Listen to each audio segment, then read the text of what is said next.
Ya Tuhan, itulah ungkapan kami, ungkapan kerinduan hati kami. Kami percaya bahwa Engkau sanggup melakukan segala sesuatu dalam kehidupan kami. Kami percaya bahwa melalui kebenaran firman Tuhan hari ini, Engkau mau berbicara kepada kami secara pribadi, sehingga hidup kami, hidup yang sungguh berarti dan memberi makna bagi orang lain. Terima kasih Tuhan, berbicara kepada kami Tuhan. Dalam nama Yesus Sang Firman Allah yang hidup, kami siap membaca dan merenungkan firman-Mu. Amin. Bapak, Ibu, dan saudara-saudara yang dikasihi dalam Tuhan Yesus Kristus, Shalom. Shalom.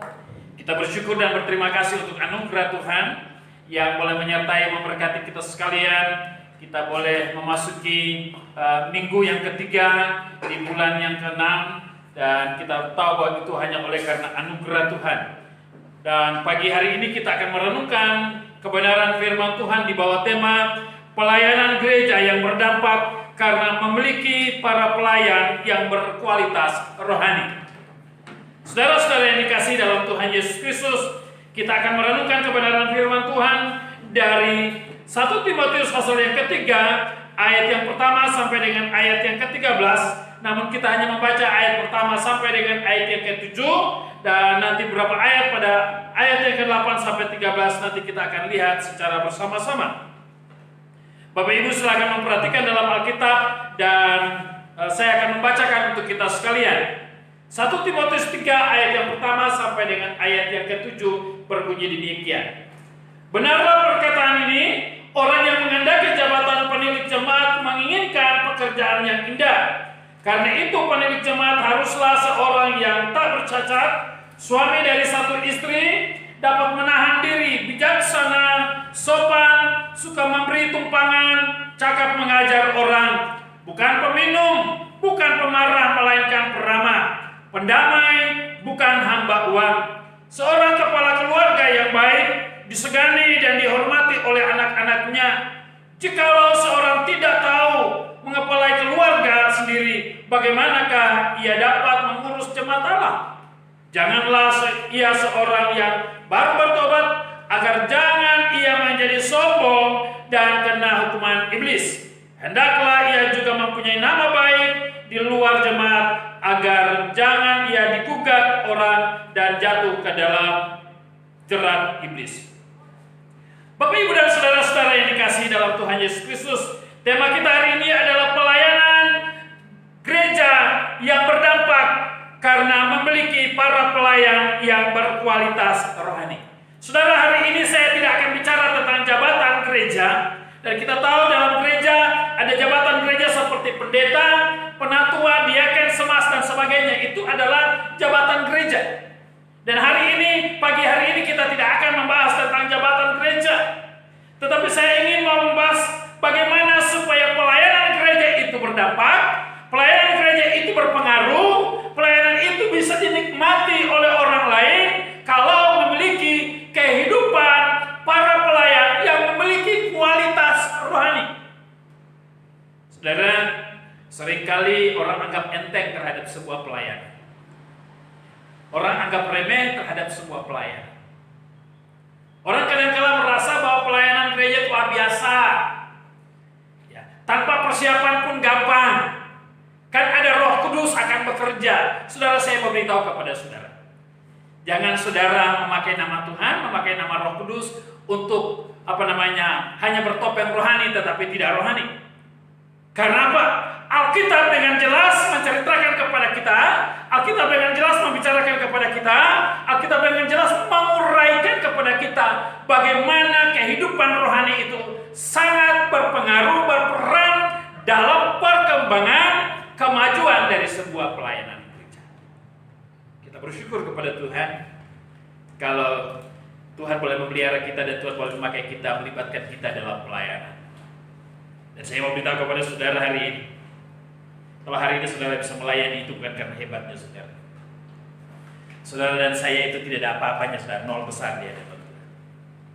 Saudara dan saya itu tidak ada artinya kalau Tuhan tidak mengubah hidupmu, Tuhan tidak melibatkan engkau, Tuhan tidak mengikut sertakan engkau dalam karya penyelamatan yang Tuhan kerjakan di tengah-tengah bangsa, di tengah-tengah dunia ini. Oleh karena itu saudara-saudara yang dikasihi dalam Tuhan Yesus Kristus, Melalui kebenaran firman Tuhan ini saya ingin kita sama-sama merenungkan beberapa catatan penting. Apa sih yang menjadi kualitas rohani seorang untuk terlibat dalam pelayanan? Mari kita lihat ayat yang kedua. Apa yang dikatakan dalam ayat yang kedua? Karena itu penilik jemaat haruslah seorang yang tak bercacat, suami dari satu istri, dapat menahan diri, bijaksana, sopan, suka memberi tumpangan, cakap mengajar orang, dan seterusnya.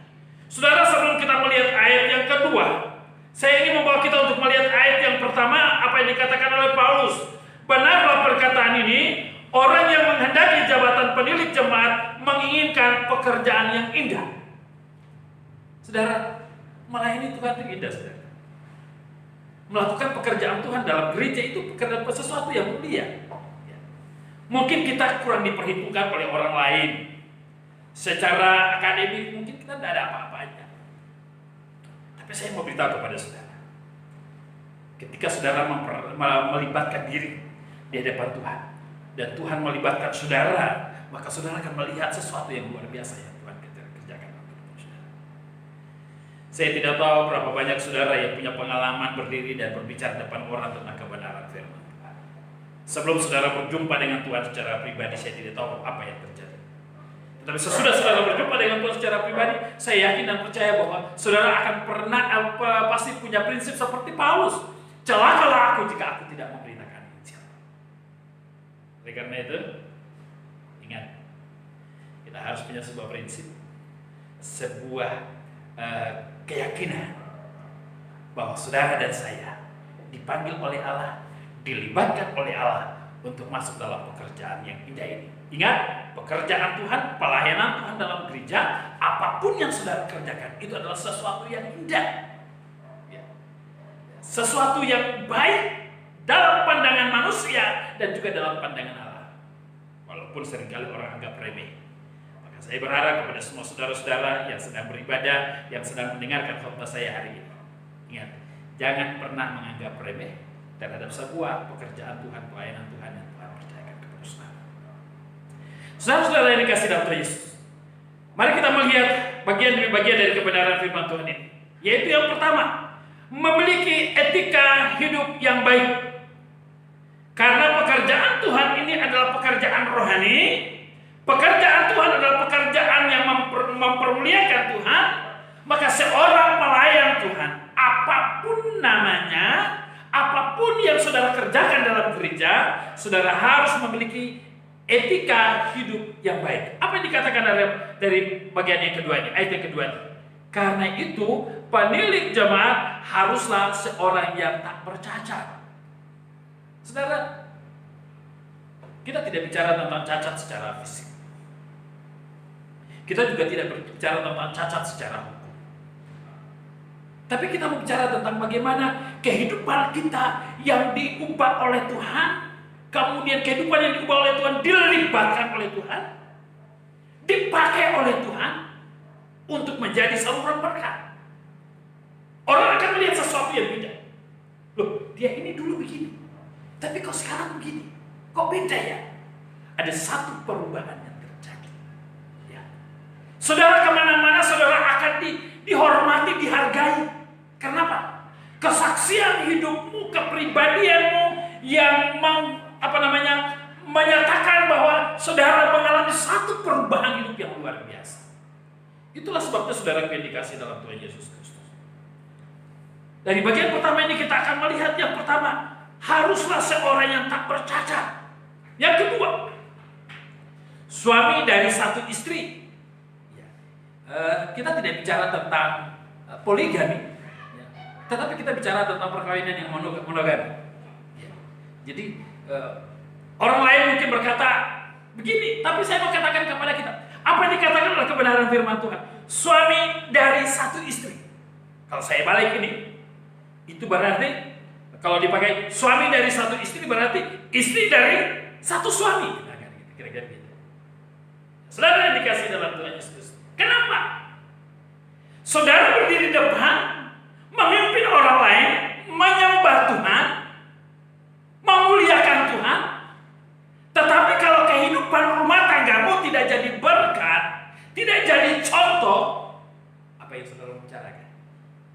apa yang saudara mau. Oleh karena itu saudara yang dikasih dalam Tuhan Yesus Kristus. Sekali lagi, bagian kedua ini memiliki suami dari satu istri atau istri dari satu suami. Saya berharap bahwa bagian firman Tuhan ini menolong kita semua untuk kita menyadari hidup kita sungguh-sungguh di hadapan Tuhan. Kita belajar untuk menghargai kehidupan perkawinan kita, kita belajar menghargai kehidupan rumah tangga kita, sehingga hidup kita semakin hari semakin mempermuliakan Tuhan. Saudara merasa atau tidak merasa, sadar atau tidak sadar, jujur kadang-kala kalau kita tidak mempermuliakan Tuhan, sangat terasa sekali dalam kehidupan. Saya bersyukur kepada Tuhan sesudah mulai menjelang virus corona, dan saya harus jujur, saya punya waktu lebih banyak untuk duduk di hadapan Tuhan, belajar firman Tuhan. Saudara bisa bayangkan, dalam 1 minggu saya harus mempersiapkan 7 renungan untuk saudara. Itu berarti dalam 1 minggu itu saya punya 7 tema. Ya. Itu tidak simsalabim muncul sendiri, saudara. Ya. Saya sudah sekali katakan kepada saudara, saya harus duduk di kadang-kala saya baru bisa tidur itu jam 3 subuh, setengah 4. Kenapa? Saya baru melakukan rekaman itu sekitar jam 1, setengah 2.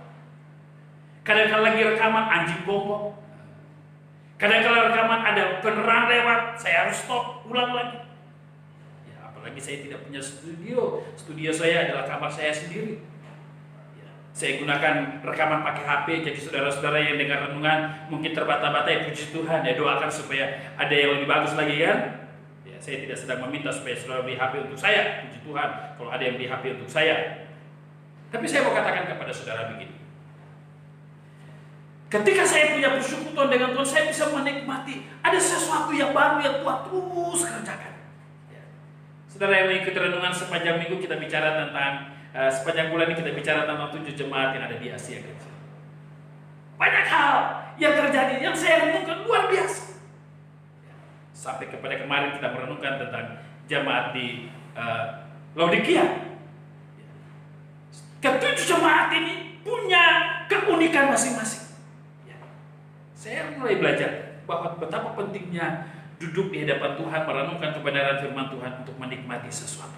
Oleh karena itu, kita tidak bisa main-main kalau hal pekerjaan Tuhan. Yang ketiga, dapat menahan diri. Artinya apa? Tidak emosional, saudara. Saya sering kali berkata kepada semua para pelayan dalam gereja, pengurus gereja, para singers, para TWL, guru sekolah minggu. Ya. Kita ini pelayan, kita ini hamba, kita bukan Tuhan. Memang kadang-kadang ada banyak hal yang membuat kita jadi emosi, tidak bisa nahan diri, ya. Apalagi nahan mulut. Mulut kita yang satu di gereja kita memuji Tuhan, kita menyembah Tuhan, tapi mulut yang satu ini juga kita pakai untuk membicarakan orang lain. Bagaimana mungkin kita bisa berdampak positif kepada orang lain? Ayo, mari hari ini kita belajar untuk menahan diri. Kita mau berkata, berbicara apa yang memang perlu untuk kita ungkapkan. Tidak perlu kita harus berkuar-kuar. Ya. Maka saya sering kali katakan kepada saudara, saya dan ibu sebagai hamba Tuhan siap untuk dikoreksi oleh Bapak Ibu saudara. Silakan Bapak Ibu. Pak Pendeta begini. Ya, itu enak. Jadi ketika saudara berani mengoreksi saya, itu berarti saudara mengasihi saya. Saudara berani mengoreksi saya dengan ibu dalam pelayanan yang ada, itu berarti saudara mau gereja ini bertumbuh, gereja ini berkembang. Oleh karena itu saudara yang dikasih dalam Tuhan Yesus dapat menahan diri. Ya, memang tidak mudah saudara. Di tengah-tengah virus corona dengan kondisi sama seperti ini. Melibatkan tim untuk pelayanan altar itu memang pergumulan tersendiri, saudara. Ya. Saya sebagai pimpinan jemaat punya berbagai perhitungan. Ya. Ini yang datang melayani ini kira-kira posisi aman semua tidak ini? Jangan-jangan ada yang sedikit-sedikit kena lengket sedikit virus corona. Ya. Kalau satu kena, kita semua kena. Tapi itu pergumulan yang cukup panjang. Oleh karena itu saya katakan udah, ya. Singersnya kalau anak-anak muda siap, kita libatkan anak-anak muda. Pengurus siap, kita siapkan libatkan para pengurus. Ya. WL-nya, ya kita juga harus berpikir tujuannya adalah apa? Supaya kita belajar untuk membatasi ruang gerak ini tante corona ini, sehingga tidak menjalar kemana-mana mempengaruhi yang lain. Kita bersyukur kepada Tuhan. Ya. Tadi Tanjung Pinang yang dikategorikan zona merah, sekarang sudah zona hijau. Ya, kita berharap Batam juga akan menjadi zona hijau. Kita berdoa supaya tante corona ini cepat pergi dari kita. Kita kurung dia. Selama ini dia buat kita terkurung. Kita berdoa supaya kita kurung dia. Dia tidak boleh mengganggu kita lagi. Ini memang susah nih tante corona ini. Yang keempat, bijaksana dalam bertutur kata. Bijaksana dalam bertindak atau berbuat. Saudara, kalau kita tidak bijaksana, takutnya adalah kita injak sini dan injak sana. Oleh karena itu, Paulus katakan, setiap orang yang menghendaki sebuah pelayanan yang baik, pelayanan yang indah, maka dia harus menjadi orang yang bijaksana. Dalam ayat yang kedua. Kemudian yang kelima, sopan dalam berperilaku. Seringkali saya katakan begini, saudara. Kita ini kadang-kala karena terlalu banyak guyon, terlalu banyak bercanda, sehingga kadang-kala tutur kata kita pun kita sudah tidak jaga lagi etika dalam berkomunikasi. Kita anggap ini kan teman, dah kita ngomong saja seenaknya saja. Padahal mungkin apa yang kita sampaikan bisa membuat dia tersinggung. Ada orang yang ketika kita ngomong apapun dia anggap biasa saja. Tapi ada orang yang ketika kita baru ngomong 1-2 kalimat, dia sudah mulai repegan dadanya. Aduh, sampai hati kenapa orang ini. Oleh karena itu saudara, perlu ini. Dalam pelayanan itu kita perlu punya etika sopan santun. Sopan santun, saya seringkali berkata, sopan santun dalam bertutur kata, sopan santun dalam berpakaian. Pakaian itu kita harus jaga. Jangan badan saya sudah gemuk begini, pakaian ketat. Jangan. Atau badan saya sudah kurus kelempeng, saya pakai yang gembrot supaya kelihatannya gemuk. Tidak seni. Virus corona ini membuat saya sendiri sampai sekarang tidak berani nih gunting rambut. Rambut saya juga sudah mulai panjang, bingung saya.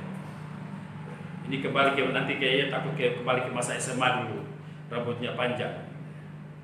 Kenapa? Aduh, saya ketika coba jalan-jalan ke Aviari ke tempat tukang pangkas saya, dia bilang gini, Pak, memang selama corona ini tidak ada lagi yang langganan yang datang. Yang datang pun hanya satu-satu. Saya beberapa hari yang lalu cari sisir sekaligus dengan siletnya, tapi tidak temukan. Kalau pada waktu yang lalu saya dikerjain oleh anak-anak saya, akhirnya cukur sendiri, gunting sendiri, puji Tuhan. Walaupun semua orang katakan rapi, ya saya merasa tidak rapi. Nah, saudara yang dikasih dalam Tuhan Yesus Kristus, ya sopan. Jadi cara berbicara kita, tutur kata kita, gaya cara berpakaian kita, semua harus menunjukkan bahwa kita memiliki sebuah etika kehidupan yang baik, yang mencerminkan bahwa kita menjadi orang yang dipakai Tuhan, orang yang menjadi saluran berkat bagi kemuliaan Tuhan. Yang kedua,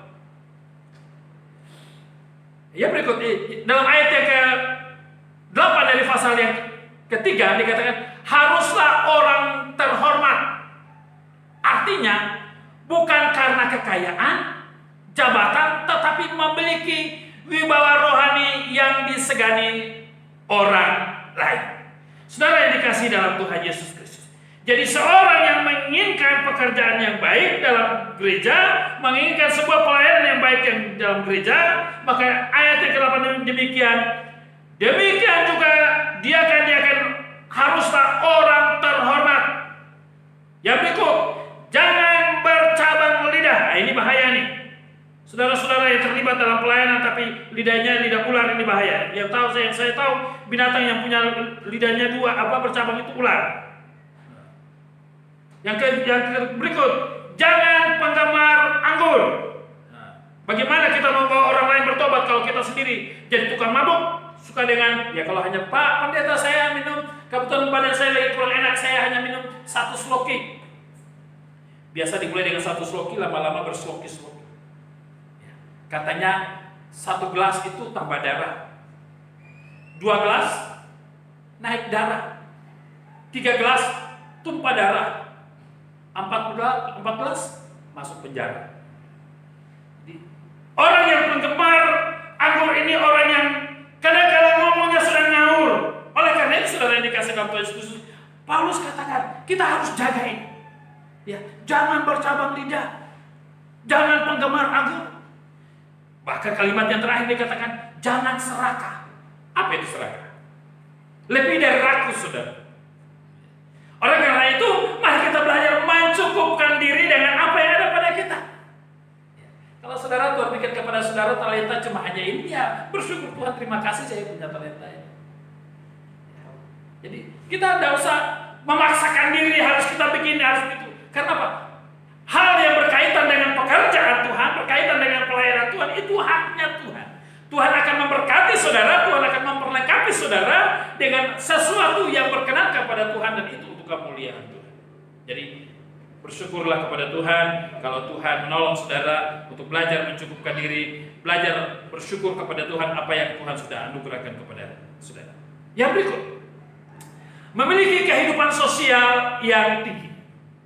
Apa yang dikatakan dalam ayat yang ke-2? Ayat yang ketiga.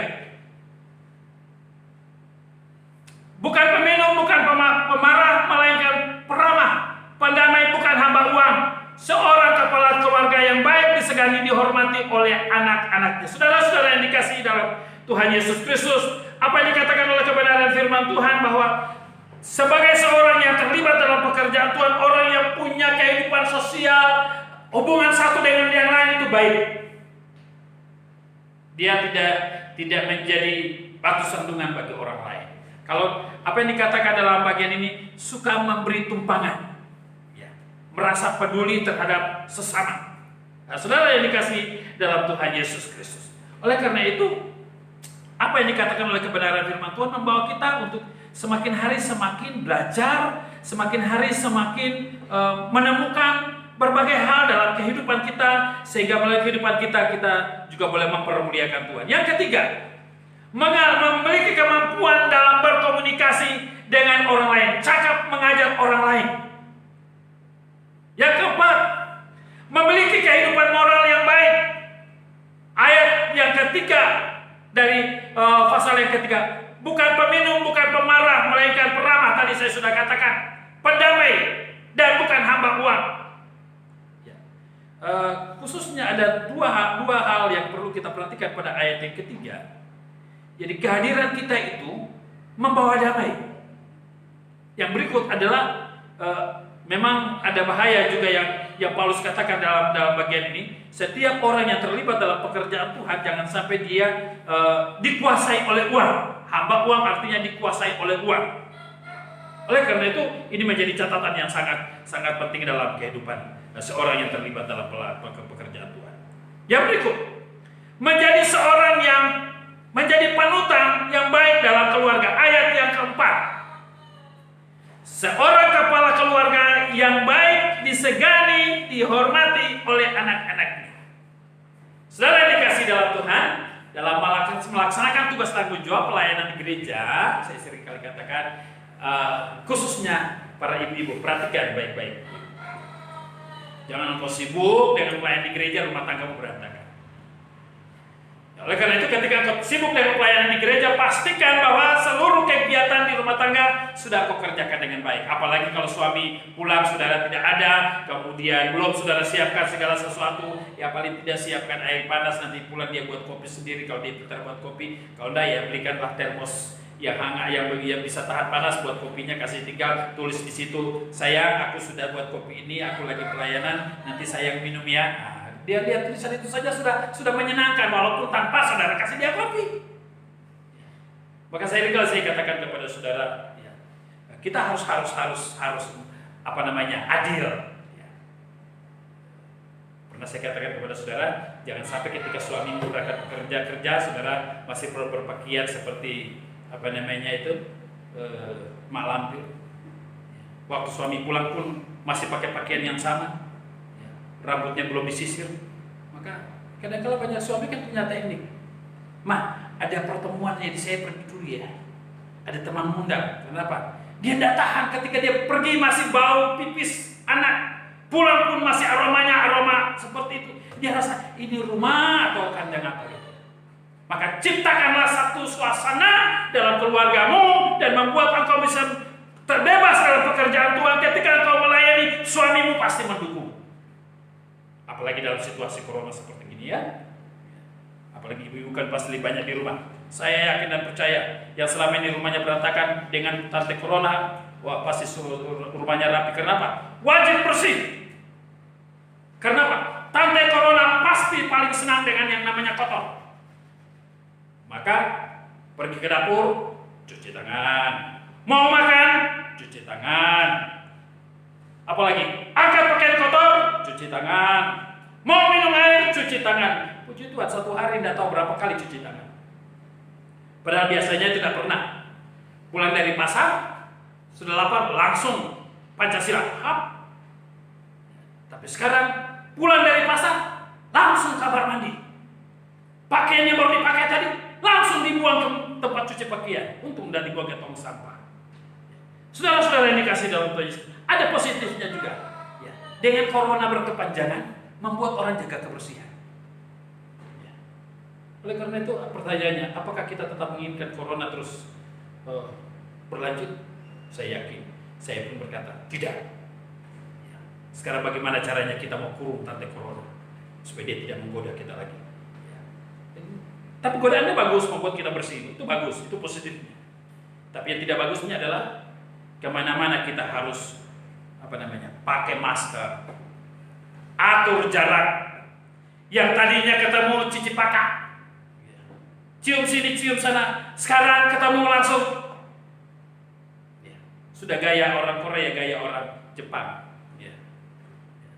Salaman yang biasanya begini, sekarang salamannya pakai siku. Buka pintu biasanya pakai tangan, sekarang dorong pakai siku. Jadi sudah, dunia ini sudah terbalik. Nah, saudaraku yang dikasih dalam Tuhan, makanya tadi saya katakan ada positifnya. Jadi tidak selamanya kehadiran tante corona membuat lebih negatif, dan ada juga positifnya. Saudara yang dikasih dalam Tuhan Yesus, yang keenam, memiliki kehidupan rohani yang sudah teruji. Ayat yang ke-6 dan nanti kita lihat ayat yang ke-10 daripada pasal yang ketiga. Ayat yang ke-6. Janganlah ia seorang yang baru bertobat, agar jangan ia menjadi sombong dan karena hukuman iblis. Ayat 10 perhatikan. Mereka juga harus diuji dahulu, baru ditetapkan dalam pelayanan itu, setelah ternyata mereka tak bercacat. Kenapa? Karena pekerjaan Tuhan adalah pekerjaan yang kudus, membutuhkan orang-orang yang siap melayani dengan dalam menjaga kekudusan itu. Oleh karena itu, ingat, saya seringkali katakan, semua yang terlibat dalam pelayanan adalah semua yang mempersiapkan diri dengan baik. Jangan orang ini baru bertobat, wah ini cocok ini, suaranya bagus, kita libatkan, kacau gereja kita. Karena kita merasa dia orang kaya, orang mampu. Ya, kita tidak perlu perhatikan lagi kehidupan rohaninya. Wah, ini kalau orang kaya kita taruh dalam gereja, menjadi bendahara gereja, menjadi pengurus gereja, terlibat dalam pelayanan gereja, pasti kalau gereja kekurangan dia akan bantu. Belum tentu. Kenapa? Dia akan menggunakan kekuatannya, kuasanya dengan kekayaannya, dia yang akan mengatur gereja, bukan dia takluk kepada gereja. Tetapi banyak orang kaya yang takut akan Tuhan, banyak orang kaya yang mengasihi Tuhan, banyak orang kaya yang memberi hidupnya kepada Tuhan, maka orang-orang ini perlu diperhatikan, diperhitungkan dalam gereja. Banyak orang kaya yang memberi hartanya untuk mendukung pekerjaan Tuhan, tapi dia tidak pernah mengatur gereja. Bahkan dia berikan dengan tangan kanan, dia tidak mau tangan kiri, tahu. Ini orang kaya yang sudah bertobat sungguh-sungguh. Saya tahu di gereja ini ada tidak orang kaya. Saya tahu semua ini yang dengar firman Tuhan ini adalah orang yang kaya. Amin. Kok ada suara? Semuanya orang kaya. Kenapa? Kita memiliki Allah yang kaya, Allah yang memiliki bumi dan segala isinya. Oleh karena itu, ya mungkin hari ini saya tidak tahu di dompet saudara itu ada berapa rupiah. Saya juga tidak tahu nanti di persembahan saudara sebentar itu saudara kasih berapa, 1.000, 2.000. Kemudian kita nyanyi, persembahan kami sedikit sekali. Padahal kalau ke pasar kaget, Wow, uangnya banyak. Tapi kalau ke persembahan, kasih sama Tuhan, uangnya robek-robek, 1.000 yang sudah tidak laku di warung. Bagaimana Tuhan memberkati kita? Bagaimana kita mempermuliakan Tuhan? Oleh karena itu saudara-saudara yang dikasih dalam Tuhan Yesus Kristus, hari ini saya ingin mengajak kepada kita, mari kita belajar. Jadi semua yang terlibat dalam pekerjaan Tuhan, kita akan mengatur kembali pelayanan Tuhan di gereja kita. Saya berharap sesudah tante corona ini pergi, kita akan mengatur kembali baik-baik. Ya. Semua yang terlibat dalam pelayanan gereja adalah orang yang punya hubungan yang harmonis dengan Tuhan. Ya. Kalau saudara menjaga hubungan saudara dengan Tuhan dengan baik, maka saudara juga membangun hubungan saudara dengan sesama. Kalau saudara lihat salib ini, ya, tidak hanya kayu melintang ke atas, panjang ke atas, tetapi ada kayu palang ke kiri dan ke kanan. Ada hubungan kita dengan Tuhan, tapi ada hubungan kita juga dengan sesama. Oleh karena itu kalau kita bicara tentang damai sejahtera, kita bicara tentang dua hal. Membangun hubungan kita dengan Tuhan, membangun hubungan kita juga dengan sesama. Itu hanya bisa teruji, terbukti dengan membangun kehidupan rohani di hadapan Tuhan. Oleh karena itu, ingat, semua yang terlibat dalam pekerjaan Tuhan, orang yang sudah teruji rohaninya. Bukan sudah sekian lama jadi anggota gereja, bukan. Bukan sudah sekian lama jadi pengurus gereja, bukan. Tetapi semua yang terlibat dalam pelayanan harus diuji. Ya, mungkin saya punya 1.001 macam kekurangan, kesalahan dalam mempersiapkan semua saudara-saudara dalam terlibat dalam pekerjaan Tuhan, pelayanan Tuhan. Tapi setiap kali saya ingat, saya sering kali sampaikan kepada saudara, saudara yang mau melayani Tuhan, saudara yang mau melibatkan diri dalam pekerjaan Tuhan, harus bertobat. Terakhir, memiliki kesaksian hidup yang baik di masyarakat atau lingkungan. Ayat yang ke-7. Hendaklah ia juga mempunyai nama baik di luar jemaat, agar jangan digugat orang dan jatuh ke dalam jerat iblis. Ini penting, saudara. Kita ingin mau menjadi berkat, kita ingin melayani, maka kita harus punya hubungan yang baik, punya kesaksian yang baik di tengah-tengah masyarakat. Supaya apa? Supaya kita tidak dicela, kita tidak menjadi batu sandungan buat orang lain, tetapi kita menjadi orang-orang yang mempermuliakan Tuhan. Di altar kita melayani, memuliakan Tuhan. Ketika kita keluar, turun dari altar, juga hubungan kita dengan sesama juga membuat orang lain mempermuliakan Tuhan. Oleh karena itu saudara-saudara yang dikasih dalam Tuhan Yesus, ke-7 kriteria ini sangat penting bagi seorang yang terlibat dalam pelayanan rohani dalam jemaat. Oleh sebab itu, jika saudara ingin sebuah pelayanan rohani dalam jemaat, ingin melibatkan diri dalam sebuah pelayanan rohani dalam jemaat, maka berusahalah menemukan dirimu di hadapan Tuhan, sehingga engkau mampu untuk menerima tanggung jawab rohani dan melaksanakannya dengan baik, dan akhirnya saudara boleh menjadi berkat bagi orang lain. Tuhan memberkati saudara-saudara sekalian yang sudah mendengarkan firman Tuhan ini. Amin. Mari kita berdoa. Ya Tuhan, suara hamba boleh berhenti. Suara Roh Kudus menerjemahkan firman Tuhan ini buat kami semua, sehingga kami dapat mengerti, memahami arti dari sebuah pelayanan yang Tuhan percayakan kepada kami di tengah-tengah gerejamu, di tengah-tengah jemaatmu yang ada. Siapapun kami yang sudah mendengarkan firman Tuhan, hamba berdoa Tuhan memberkati. Terpujilah Engkau Bapa, ini doa kami. Dalam nama Tuhan Yesus, kami mengucap syukur dan berdoa kepada Bapa di surga. Amin.